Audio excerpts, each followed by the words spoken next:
Hello friends, star family को आपण मानकु पुणी थे बहुत बहुत स्वागत।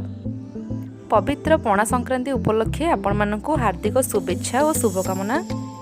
पणा संक्रांति उपलक्षे आज आम बनईचु बेलपणा। तेबे चलतु देखि नबा बेलपणा आमर केमती बनीची। बेलपणा बनैबे आम नहींचे गोटे बेलरू आम चोपा बाहर करी मंजी काढ़ी पानी गोटे ग्लास पानी दे रखी दीचे एवं एथिपाई नहीं आम चेरी कोली गोटे कदली एवं गोटे सेव किछि बिस्कुट किछि छेना एवं 2 ରୁ 3 चामच चीनी एवं गोलमरीचर गुंड एवं नड़िया और बनविटा। प्रथमे बेल प्रस्तुति पाई एथिरे आमे किछि चीनी पकेइबा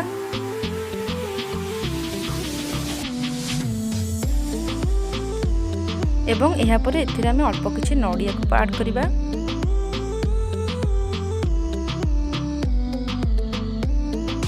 एबे एथिरे आमे गोटे कदली को पकेइबा।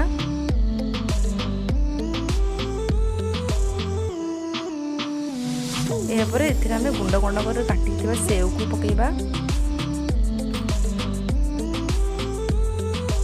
एबे एथिरे 2 ରୁ 3ଟି चेरी को काटी पकेइबा।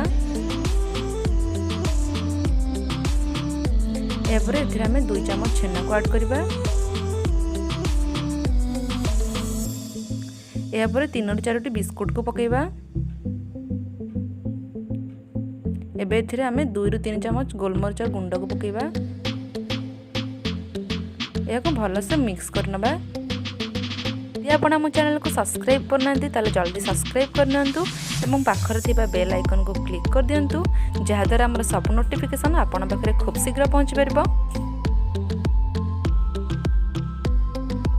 एबे हमर पणा तैयारी होइछे। एबे आको हमें ग्लास को ढाली नबा।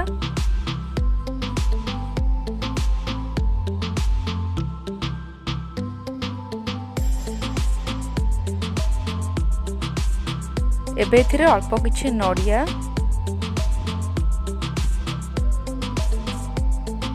एवं 2 चामच छेना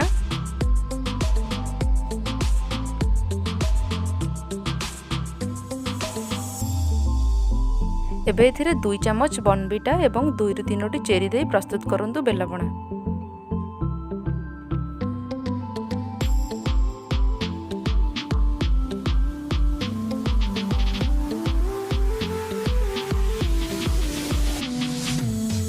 एमिति सहज उपाय आपण घरे बेलपणा निश्चय बनातु। एमिति नुआ नुआ रेसिपी नहीं आपण मन पाखु पुणी आसबु।